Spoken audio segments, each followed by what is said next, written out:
1896 के अंत में बम्बई से पुणे तक एक ब्यूबोनिक प्लेग फैल गया और जनवरी 1897 तक यह महामारी के स्तर पर पहुंच गया।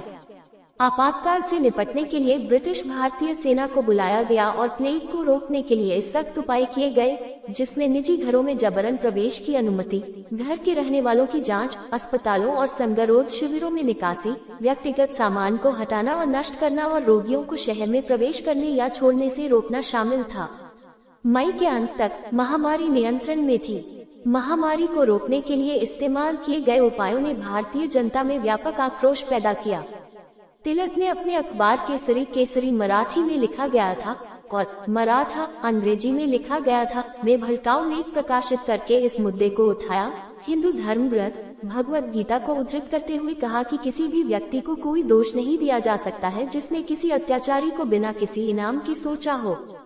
इसके बाद 22 जून 1897 को कमिश्नर रैंड और एक अन्य ब्रिटिश अधिकारी लेफ्टिनेंट आयस को चापे कर बंधुओं और उनके अन्य सहयोगियों ने गोली मारकर हत्या कर दी।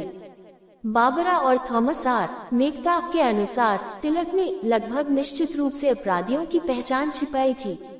16 तिलक पर हत्या के लिए उकसाने का आरोप लगाया गया और उन्हें 18 महीने की कैद की सजा सुनाई गई। जब वे वर्तमान मुंबई में जेल से बाहर आए तो उन्हें एक शहीद और राष्ट्रीय नायक के रूप में सम्मानित किया गया। 17 उन्होंने अपने सहयोगी काका बपतिस्ता द्वारा गढ़ा गया एक नया नारा अपनाया, स्वराज स्वशासन मेरा जन्मसिद्ध अधिकार है और मैं इसे लेकर रहूंगा।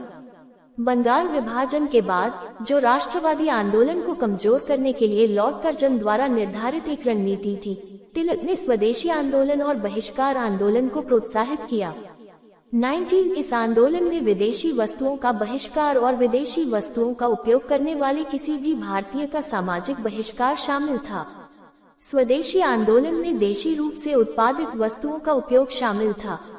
एक बार विदेशी वस्तुओं का बहिष्कार हो जाने के बाद एक खाली जगह थी जिसे भारत में ही उन वस्तुओं के उत्पादन से भरना था। तिलक ने कहा कि स्वदेशी और बहिष्कार आंदोलन एक ही सिक्के के दो पहलू हैं। तिलक ने गोपाल कृष्ण गोखले के उदारवादी विचारों का विरोध किया और बंगाल में साथ ही भारतीय राष्ट्रवादी बिपिन चंद्र पाल और पंजाब में लाला लाजपत राय ने उनका समर्थन किया। उन्हें लाल बाल पाल त्रिमूर्ति के रूप में संदर्भित किया गया था। 1907 में कांग्रेस पार्टी का वार्षिक अधिवेशन सूरत, गुजरात में आयोजित किया गया था। कांग्रेस के नए अध्यक्ष के चयन को लेकर पार्टी के उदारवादी और कट्टरपंथी वर्गों के बीच विवाद छिड़ गया। पार्टी तिलक, पाल और लाजपत राय के नेतृत्व वाले कट्टरपंथी गुट और उदारवादी गुट में विभाजित हो गई। अरबिंदो घोष, वी चिदम्बरम पिल्लई जैसे राष्ट्रवादी तिलक के समर्थक थे।